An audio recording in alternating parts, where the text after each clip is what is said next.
Hi, guys. We're back. Chapter 2 of Bound for Oregon. Okay, ready? Mary Ellen, Father called. Bring me my saw, please, and take that small bucket to get some water. I hurried off to the well. But the minute I set down the brimming water bucket, I heard Mother's voice. Mary Ellen, she called, will you finish this churning while I get my soap to boiling? We'll need to take a lot of soap, you know. So much had to be done to prepare for our journey. All winter long, I seemed to race from one chore to another, churning the butter, minding the baby, washing dishes, helping card and spin all the balls of soft wool that Mother wanted to take along. I hardly had any time for my lessons or for memorizing my favorite poems by Robert Burns. Of course, Lavina helped too. She was 6 years old now and could bring in potatoes from the root cellar and sticks of wood for kindling.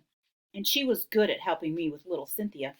All the time I was doing my chores, and my mind buzzed with thoughts about leaving things behind.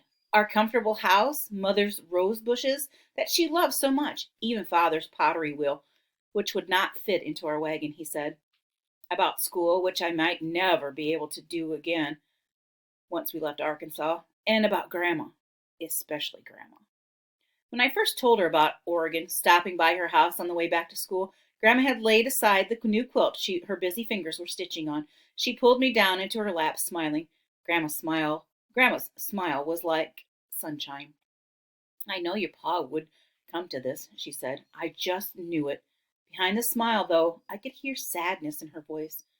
He has gone and talked himself into it. Now what am I going to do without you, honey? I had thought about this late into the night, and an answer had come to me. A wonderful answer. Oh, I told her, you'll soon be coming to Oregon, too, just as you did to Arkansas. Grandma's thin arms tightened around me. I nestled my head into the comfortable space between her neck and soft cheek, as I had so many times before. In the silence, the ticking of the clock on the wall was like both our hearts beating. Then Grandma gave a long sigh. Perhaps so, child, she said softly. Perhaps so. She had to come, I thought afterward. I couldn't imagine being without Grandma. She had taken care of me most of the first 7 years of my life. My mother had died when I was just 9 months old, and Father had carried me a long, long way on horseback through the snow to Grandma's house. Everyone said I was too young to remember that journey, but sometimes I thought I did. Father's breath in the frosty air, snowflakes swirling around us, whitening the horse's dark mane. I startled a startled rabbit hopping across our path. A few months later, Father married my mother's sister. I think that's kind of weird, don't we? To marry the sister of her mom. But in those days, it was very common because they took care of family like that. And since they weren't related, I mean, the wives were related, but the husband wasn't. It was okay. So he remarried. You have to keep this in mind. So now this other lady is Mary Ellen's stepmom. Okay. So this might describe a little bit of what's going on later in the book. So make sure you get your characters marked down, get a list of what's going on, who's who, because this will get confusing if you don't. Okay? Okay, we'll go back to the book. But soon after Lavina was born, this wife died too. Okay, so we've had, and it's very common in that time for people to die very young. Their age spans, most people didn't live to be 80 or 90, 100 years old in those days. Life was hard. So when they died, a lot of times women died in childbirth, and it was because they didn't have cesarean sections. They didn't have those things. So it was very common. Okay, so now there's this guy with two young children because the second wife had just passed away as well. So Cynthia comes around later because now it's Mary Ellen and Lavina, those two that were born from two different wives. Okay, told you this gets complicated. Okay, you ready? So Grandma had raised my sister and me until the time 2 years ago when he married his third wife, Angelina Tate. As hard as I tried, I could not remember my own mother.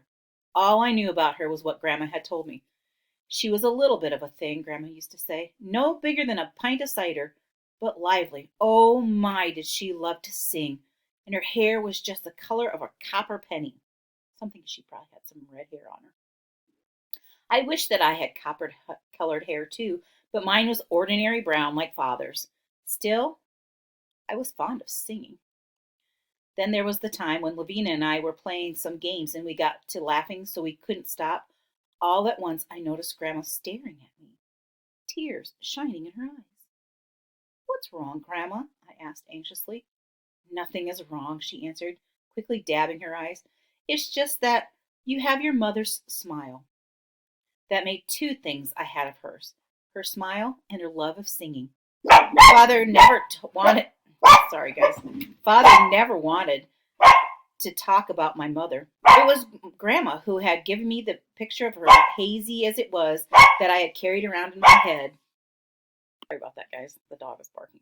Okay, that made two things I had of hers, her smile and her love of singing. Father never wanted to talk about my mother.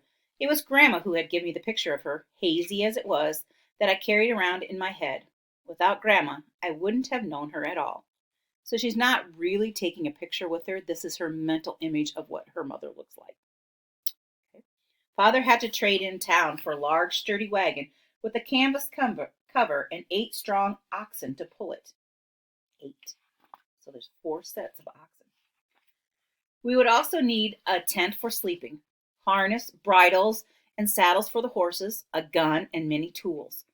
Then there were all the provisions for the long journey, food, clothing, medicines, extra parts for the wagon.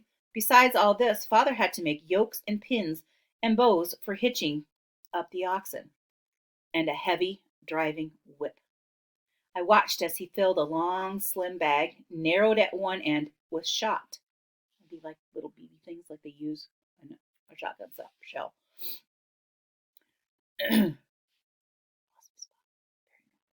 Carefully he wove narrow strips of rawhide around it and added a heavy handle and lashes. When he cracked it, standing outside the barn, it sounded like a shot of a gun. May I try it? I asked. But when he put the whip in my hands, with its thick handle and lashes longer than the height of a man, I could barely lift it. Father smiled as I handed it back to him. It takes practice, he said. In the meantime, Mother was packing the churned butter and homemade soap into pottery jars. Remember, they didn't have like plastic containers like we have today. And think how heavy a pottery jar would be. You've picked up a clay pot before, and you know they're very heavy. Then fill that with your provisions, and you've got a lot of weight to add to the wagon. They didn't have easy storage like we do. No Ziploc bags, no things like that. They had to put it in jars, crocks, things like that, or wooden boxes. No, don't start. She wrapped other provisions in sacks or poured them into jars. Flour, cornmeal, rice, beans, sugar, salt, coffee, tea, dried fruit, molasses, lard, bacon, hams. When she was not readying food supplies, she was busy spinning and weaving strong cloth and making it up into clothing for the journey. I helped her cut out 2 pairs of pants for Father, and at night she sat stitching them by the fire. What can we take with us? Lavina and I asked one morning. Mother thought for a moment. If each of you would like to take or make a reticule, she suggested, you could fill them, and we will try to find a corner somewhere in the wagon for them. So Lavina and I set to work sewing 2 little cloth bags with drawstring tops. Inside them we put a few small toys, like our dolls with the carved wooden heads and little pottery play dishes that Father had made. There were also compartments for needles and thread and the leftover scraps of fabric we were sewing into quilt squares. I had already had 10 squares finished in the 9-patch pattern that Grandma had taught me, and Lavina was just starting hers, and Grandma gave each of us a new thimble. On March 3rd, my 9th birthday. So this girl's only 9 years old. And think of all the things that she's already been doing to prep to get ready to go. A brand new wagon with red wheels sat outside our front yard. Although the day was drizzling and cold, Lavina and I rushed outside to see it. The wagon looked tall and roomy, with the hickory bows that would hold the canvas cover in place, curving high over the top. Father lifted us up, and the two of us sat side by side on the spring seat. As we sat there, our journey suddenly seemed real to me. For the first time, I felt a little prickle of excitement. We're going to Oregon, I told Lavina, cracking a pretend whip over the heads of pretend oxen. Gee! Ha! Father laughed. It won't be long now, he said. Our departure was set for the beginning of April. Mother was worried about leaving so early, since this was the time of the worst storms out on the plains. But so many people were going west the spring of 1852. Father had heard, if we left later, there might not be enough grass for our animals to graze on. It was better to risk storms, he said, than famine. And famine means to be without food, basically starve. Storms, famine. When I heard those words, my mind clouded over again with doubts. We would be all alone out on those plains, just one small family in one wagon. Back in the fall, when Father had first spoken of going to Oregon, many others, like Cousin Fred and Mr. Pritchard, had talked about going too. But as the months went by little, they had changed their minds. Of course, Father said we would be safe, armed with our guidebook and a good dose of common sense. And I trusted Father completely. I wanted to do what would make him happy. Then why was it that I still felt so reluctant to leave? Mother had a little flower garden next to the front door.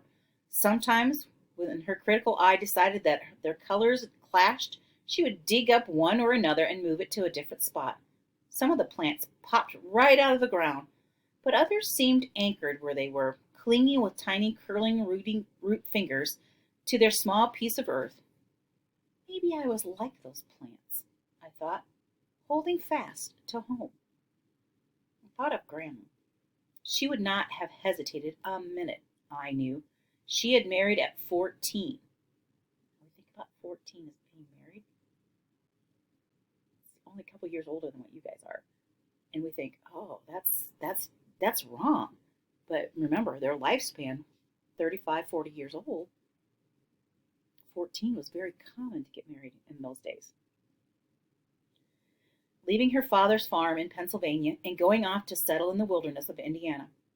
You wouldn't know it to look at her. She was so tiny and frail looking, like a gust of wind would blow her away. But Grandma was strong. With Grandpa, she had chopped down trees to build a log cabin, and in it had raised 8 children. She could paddle a canoe or shoot a rifle as well as any man. She always said proudly, one time when Grandpa was away, she shot a panther out of a tree. Another time, an Indian tried to steal a ham from up in the cabin rafters. I was stirring a kettle of hot cornmeal mush when I saw him, said Grandma, her blue eyes dancing when she told the story. I just snatched up my wooden spoon out of the kettle and applied it to that Indian's backside. He left mighty quick, I can tell you. And after Grandpa died, when she still had 5 youngest to raise, Grandma had moved to town and opened a grocery store. Oh, how I wished I was a little more like Grandma. While I thought and worried, the preparations for our journey went on. A new bright white canvas cover was stretched over the boughs of the wagon. Then the packing began.